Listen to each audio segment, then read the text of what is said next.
Entrepreneurship is hard, so let's fix that and dive into our heroes' journeys. This is Taking Flight, an entrepreneur's journey, and I'm Sarah Tourville. Join me as we delve deep into the passions, expertise, and experiences of those already in flight. This show is sponsored by EO Atlanta. Hello to our listeners and our watchers. This is another, I always say this, but every interview I do is another very, very interesting and exciting podcast interview. And there's going to be nothing different about today. And she is a trusted advisor and a financial accountability partner, a multi-skilled, adaptable professional with knowledge about investment and securities, a graduate of Leadership Atlanta and 2021 Atlanta Business Chronicle Women of Influence honoree, which is absolutely incredible. Also a TEDx women speaker. On the recent speech she did was the right way for couples to talk about money, which I just think is such a crucial topic. A powerhouse, and she's a powerhouse and inspires women to blaze their own trail of equality. Founder and CEO of Artisan Financial Strategies, Meredith Moore. Here we go, Meredith. Welcome to the show. Hey, Sarah, how are you? I'm so excited to talk today and really break everything down. Yeah, I'm excited too. And finally, that was a long bio. There's so many accomplishments. So I can't wait to kind of get into all this with you today. So, alrighty. So everybody knows my first question, we get out the gate and we really want to kind of really shed light on what did you get right, Meredith, when you took your first flight into your entrepreneurial journey? Please share it with us. Right. So there were really, I would say, three things. And perhaps I might have a little different path because I started my practice at age 23 right out of Georgia Tech. So take that contextually as I lay these three things out. So number one, I went for it. I dove in. At 23, frankly, Sarah, I didn't know any better. So I just went for it. And I didn't have perhaps the risk that some people might have if they started later in life. Number two, in my world in professional services, unlike a lot of my peers, I hired staff before I was profitable.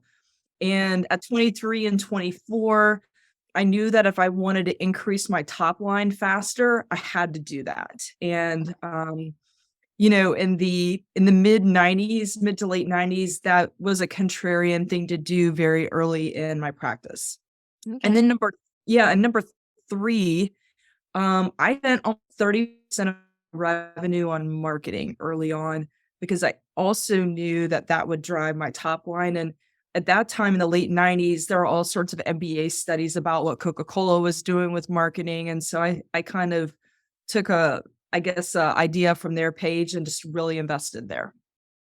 So you are a woman of my own game. You invested 30% in marketing, which is obviously being a marketer, building the brand is so vitally important. Can you share with me out of those three areas that you did? And I know you mentioned the fact that you did something which maybe other people weren't doing, is you actually hired people before you were profitable. How did that? So what you did, you just kind of, you grew the company knowing that in time you're going to make it profitable. So you invested early on. Yeah, I did. And what I'll say, financial services or any professional services industry is a little different. And I knew that I had to. I also had, at that time, I had a spouse that was making good income. And so that kind of afforded me that ability to do that. So I will sit in the crystal tower a little bit and say, hey, that was pat myself on the back that I did it. But I did have a sort of safety net, if you will, at that time. Yeah, which is great. That's the importance of, actually, which leads me on to the next question, which is about co-pilots. Many of us, I don't think doing it on your own is very, very challenging, whether it's a spouse or just any support system. So who are or were your co-pilots on this journey? Sure. So to your point, my spouse was so critical. And even now where I am, I couldn't do what I do without what she does for our household. And we'll get into how we deal with money and especially with breadwinners and how that can lead to other stuff. But I sort of, eat my own cooking and how we split some of that. And then Okay. I'll also say my number two, my COO, she and I have worked together almost 15 years. Okay. And it's kind of funny how that played out. It was complete by happenstance. Sandy Jones is her name, and she really helps run the business. And Mhm. we are very yin and yang, which it's the ultimate rocket fuel, as EOS calls it. So it's Right. been exciting to work together over all these years. So, because I know, I mean, I know traction very well and EOS very well. So you're saying she's the integrator and you're the visionary. Is that how it Ex- works? That's Okay. exactly right. Okay. Exactly Okay. right. Yeah. So important to have that person really, really focused on the operations and everything to make things do to allow you to get out there. I know you're very visible. You invest a lot in spending time, speaking at events, meeting people, holding your own events. It's incredible. I watch you, Meredith, and how you've taken a real path into branding yourself and the business. And I think obviously Sandy's enabling you to do that, which both of you are incredible to make that happen. She also keeps me grounded in the current or in the tactical, where good, better, and different, I'm always thinking 2 to 3 steps ahead. Yeah. And she has to pull me back into the here and Yeah. now a lot of times. So I Yeah. think that's just kind of that whole visionary Yeah. integrator sort of relationship. That's wonderful. Wonderful. Okay, so what is a challenge you and your team had to solve recently? Yeah, we've had a lot of them. So I am squarely in the scaling phase of my business. Mhm. And we had things kind of mapped out, if you will, with additional operational seats. And we hired to them.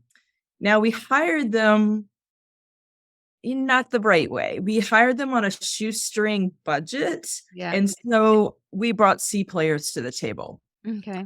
And so literally I lost 3 operations employees in a matter of a year. Mhm.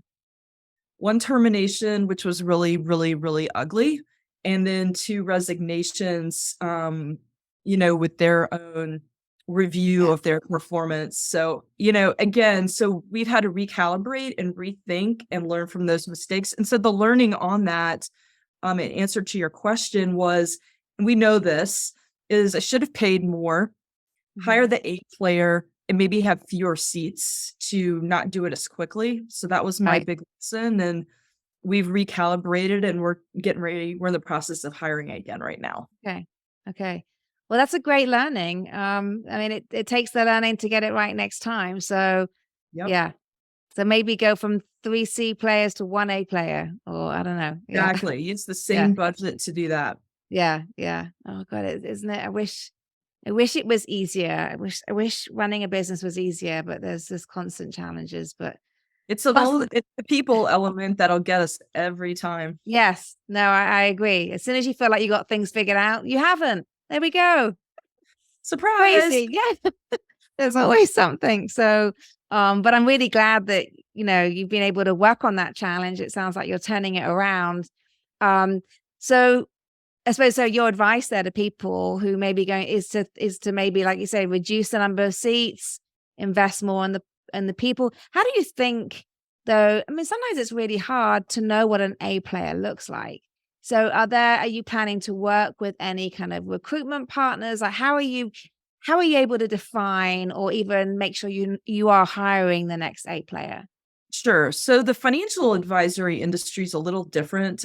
We have used recruiters that do nothing but that space in the past. Um, we've had better hires that we've sourced ourselves.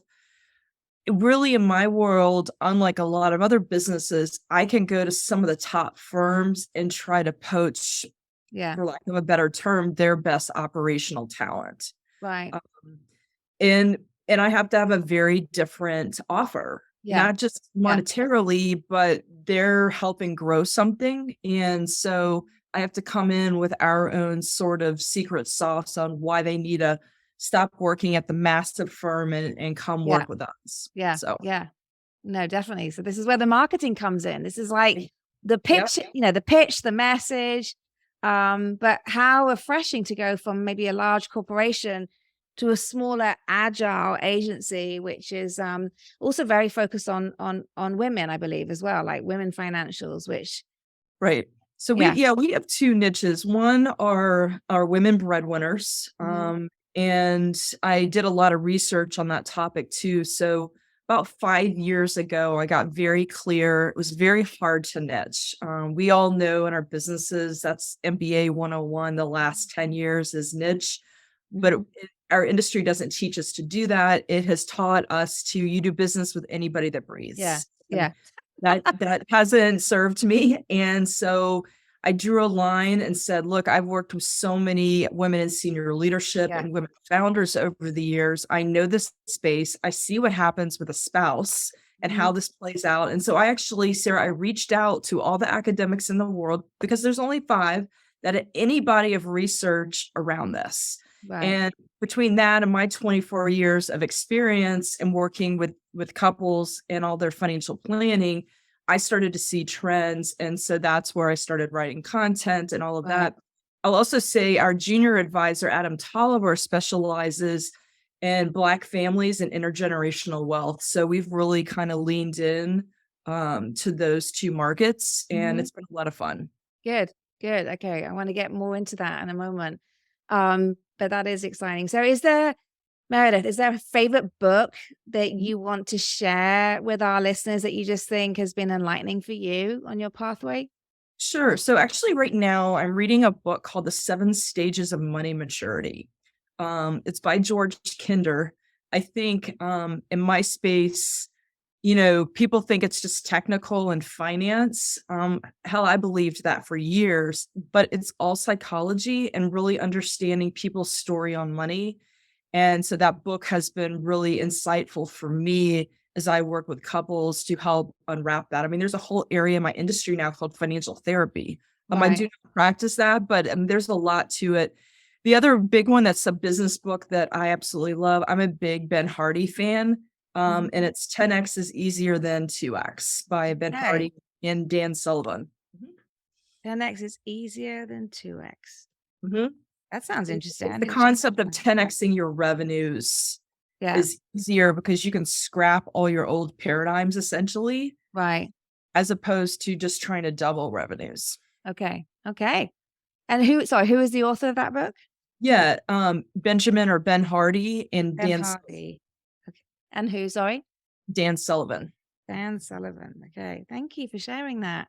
Yeah, So important that we spread the love of these great authors and this great educational insight that we can be getting. So what excites you about the future, Meredith? What does your future of flight look like? I want you to take me there. yep. So I am a growth girl. I am a Yeah. growth Oh, I love junkie, a that. growth Growth geek. girl.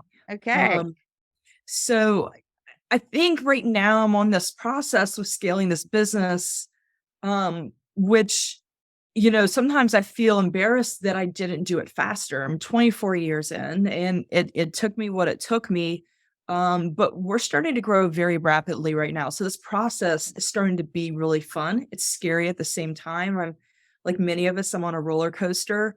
But I'm pretty goal oriented in case I think Sarah, you know that about me. But for Mhm. listeners, and so really the process to hit these numbers and some of these KPIs we've developed it's a lot of fun right now. The other Right. thing about my space that really excites me, and this is one reason I went into the industry. Um, create pretty meaningful impact in people's lives. I Mhm. mean, and at the end of the day, in fact, we've had 6 clients that have passed away in the last 9 months, and again, is that fun? No, but I'm there for these families, and I've worked with many of these families for over 20 years, and so to Right. be able to be there at weddings, funerals, getting kids through college, and all the little nuances along the way, it's fun and I feel impactful. When Mhm. we're in college, we always talk about, we want to help people. That's why people say they wanna be a doctor or whatever. Mhm. And that was kind of my story too, but I just do it in a different way Yeah. and in a very supportive way, and it's a lot of fun, and I love creating impact. That is my Yeah. mission. No, definitely. I mean, I can't believe that. So you've gone, yeah, when you go through these journeys with people, and finance is such a, it's not just an underbelly kind of line item. It's like it impacts so many things. It's threaded throughout people's lives. And you're And right, it's you can, emotional. yeah, it's It's not emotional. the Yeah. technical, it's the No, emotional that people don't think about. yeah. No, I definitely agree with that.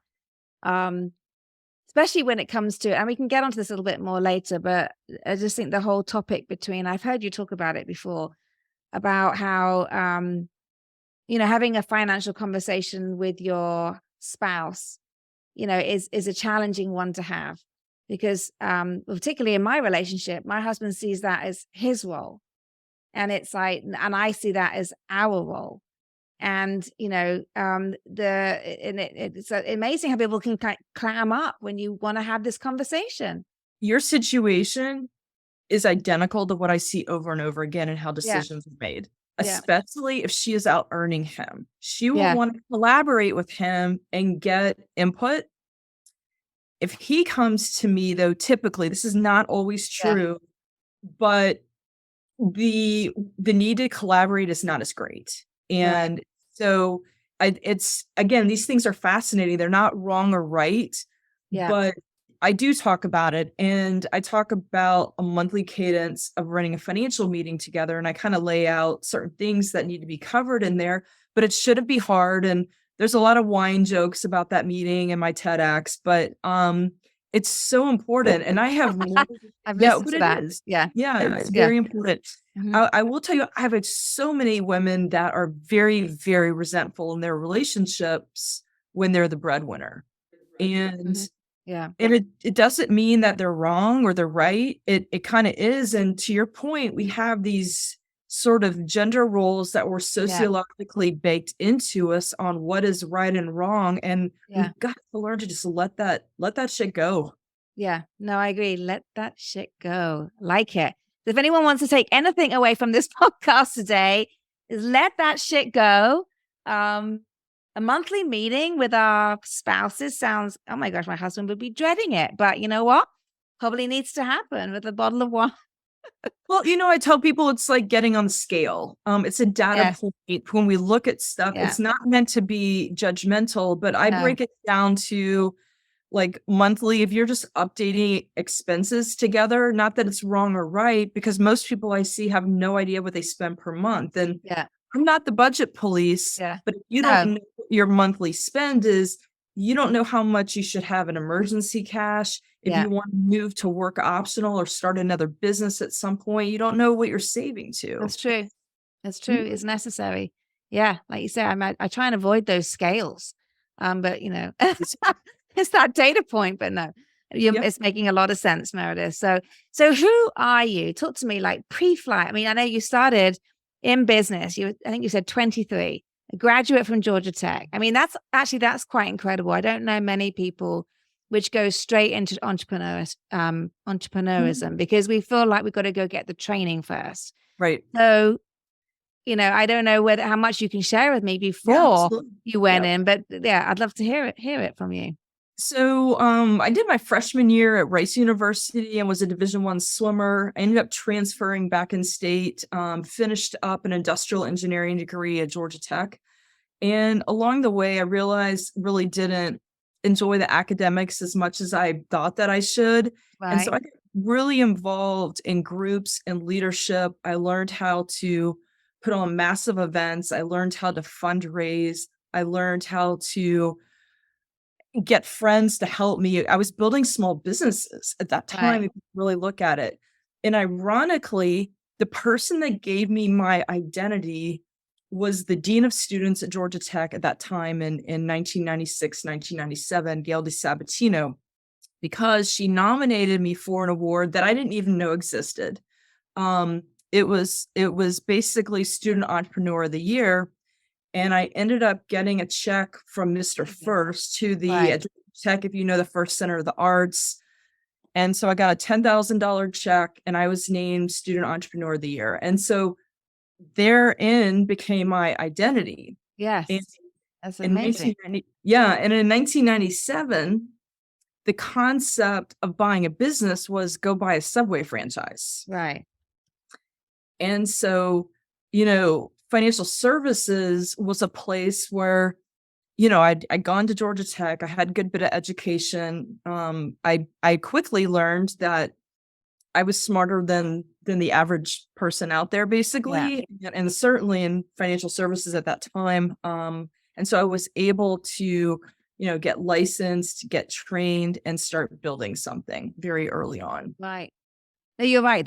When you won that Student Entrepreneur of the Year, they helped to define you. Mhm. Yeah. I'm And an entrepreneur that just happens to be a financial advisor. yeah, you are. But how amazing to get. I mean, Georgia Tech has such a great reputation. I doubt whether it was anything different back then.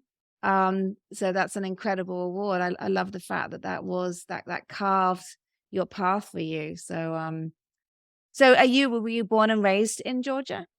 I grew up in Atlanta. I grew up in East Cobb County, went to Lassiter High School, and Right. still live here, obviously. Yes. Well, it's a beautiful place. I Yes. love living here. So kudos to you for staying. We Yeah. don't meet too many Atlantans, do we? Everyone is from somewhere else. So it's nice. It's nice that you stayed. Yeah. And my son was born at Northside Hospital, just like I was. So it's Right. funny how that world works out. That is funny. Okay. So present day, like, you have mentioned some of these things about the impact that you've made on families, but tell me, like, if you could really give clarity around the problem that you believe you solve, can you explain that to our listeners? A lot of people come to me wanting sort of peace of mind and safety and security. I'll commonly get questions like, do I have enough money to stop working in my big job? Right. Or if I'm going to sell my business now, how much do I need to get for it if I'm going to do some consulting and have less income? And so at the end of the day, I'm all about giving people emotional security and safety based upon where they are and having somebody to vet these questions with. Yeah. Um, in my world, I will also tell you when people come to me, they usually have an investment person, an insurance professional, a CPA, and a state attorney, but nobody's talking, Yeah. Sarah. And balls are getting dropped, and I get the call. And Right. so, yeah, so it's a safety and security thing. The other thing I hear a lot, especially from men, right, wrong, or indifferent, is I'll get told, I know that if something happens to me, that you'll be there for my wife. So I Right. hear that a lot. It's interesting that I hear that, but I do. You do. So are you affiliated to any banks or lending companies, Meredith? Like, is it, or just your advice? Is it really kind of purely impartial? So it's impartial. We all have to clear through a set, what we call a broker dealer or an RAA. And I have a loose relationship just for clearing purposes with New York Life, but we're not constrained to having to work with them. It's all sort of a regulatory deal, but I'm advice driven, and most all of our clients, they pay us consulting fees for that advice. And then from the advice leads to what might need to get done, depending. Everything is different for every person we work with. Yeah. I mean, is that challenging where, like you say, I mean, you're dealing with lives. It's not like in my business, I can kind of, of course, every business is different, but I can see where they are on their journey, and one tech company has similarities to another tech company. But with, I don't know if you can take that. I mean, I'm sure there are some similarities of people, but are you able to kind of devise like the kind of programs and they're similar, or are they also completely different? They're all completely different, but there's some threads that are similar. I will tell you though, I'm glad you asked that question, because I remember I was working with a client way out in Social Circle, which is outside of Atlanta, way out 20, and they were older. They were probably like 70 at that time. And I was probably 26. And I remember I come to them with ideas and how we're going to structure things. And I was driving back and I'm like, these people have given me their life savings. Right. Not given me directly, but given me responsibility to kind of help them. Yeah. And it hit me. And it hit me driving back on I-20, Yeah. back to my office, and how important it was for me to make sure that I took that responsibility. Like, it meant everything to me. Yeah. And Yeah. so I still see that with every client that I work with, and do my very best to go to the mat behind the scenes if there are issues. So and that's what clients they don't see the behind the scenes with some of the stuff we have to do with institutions to fight on their behalf. So, Yeah.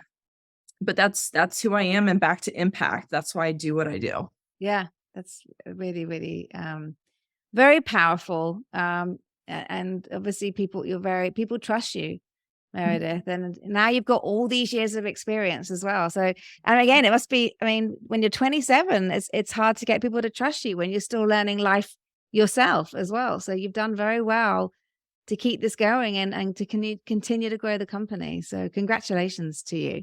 Thank you. So love this next question. If you were to do this all again, would you do it all over again? Of course I would. I think what I like about this business is that um I don't have to deal with cost of goods sold like many of my friends, and Right. operating capital, and Mhm. I can still grow it to have a nice lifestyle, which Yeah. is what a lot of us still want. Yeah. That being said, it's not a lifestyle business, so it's some combination of the two, Yes. and it allows me to go do speaking and do a lot of writing and things like that too, but while serving, and I can choose who I wanna work with, Yeah. and that feeds me. I'm a Yeah. big believer, Sarah, that we're the average of the 5 we're around the most, and my clients they didn't even know. They were pushing me more than they knew to up my game, and Mm. so that's why it's really cool being able to work with some of the people that I work with and some of these families. Yeah. 100%. Okay. I'm glad to hear you would do it all over again. So that's wonderful. So what do you do outside of work, Meredith? What makes you happy? What are you passionate about? So, I get told a lot inside the office that I need to go get a better hobby. Yeah. So I work out. I wouldn't say it's my deep passion. I'm a movie girl. Like, I'm a film, like, call me if you need any film Okay. advice, streaming Okay. shows. Like, I usually get texts on that.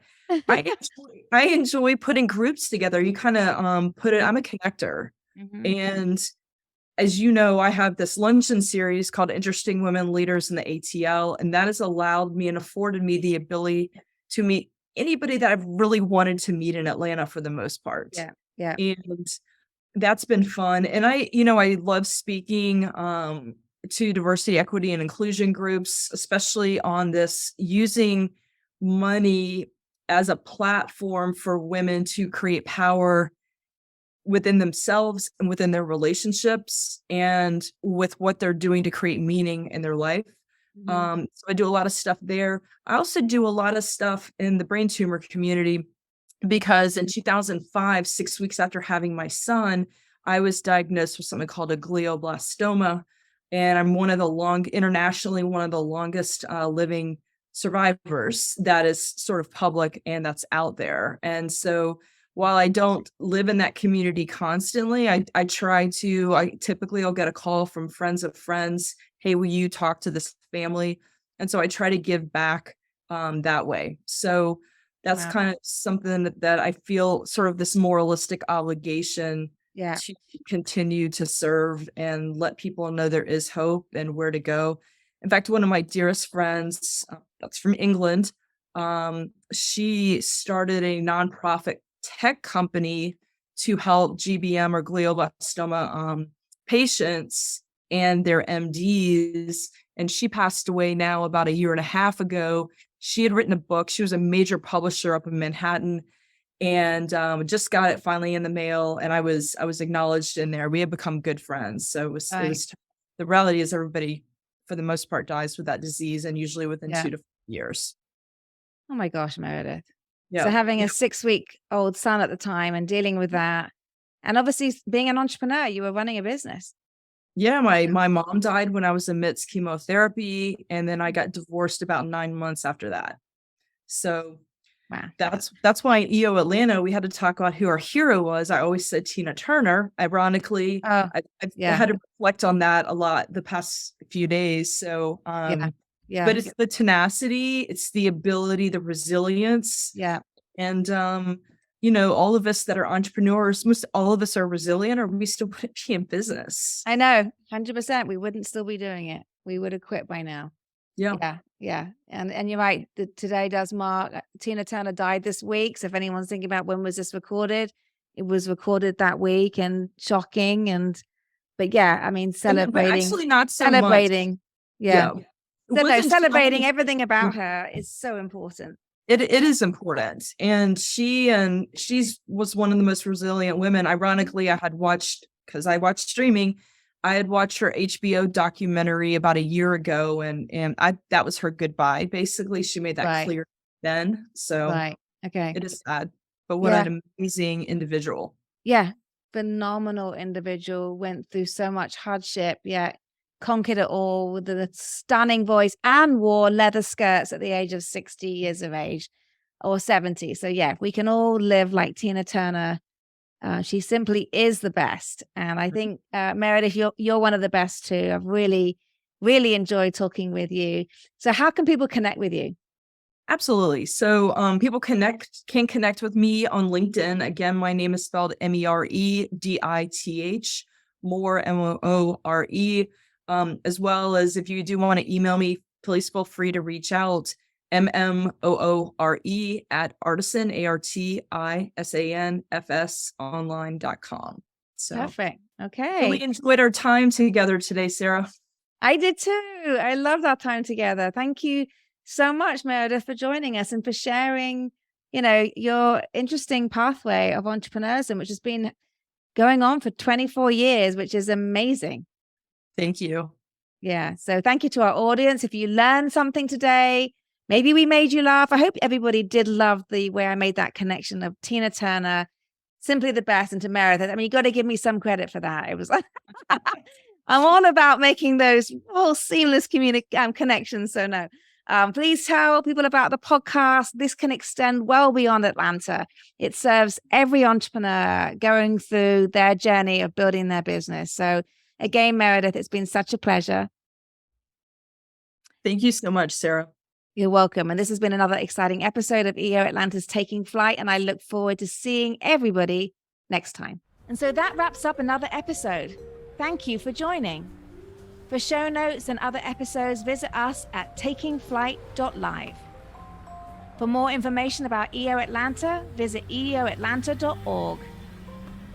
Special thanks to the following sponsors: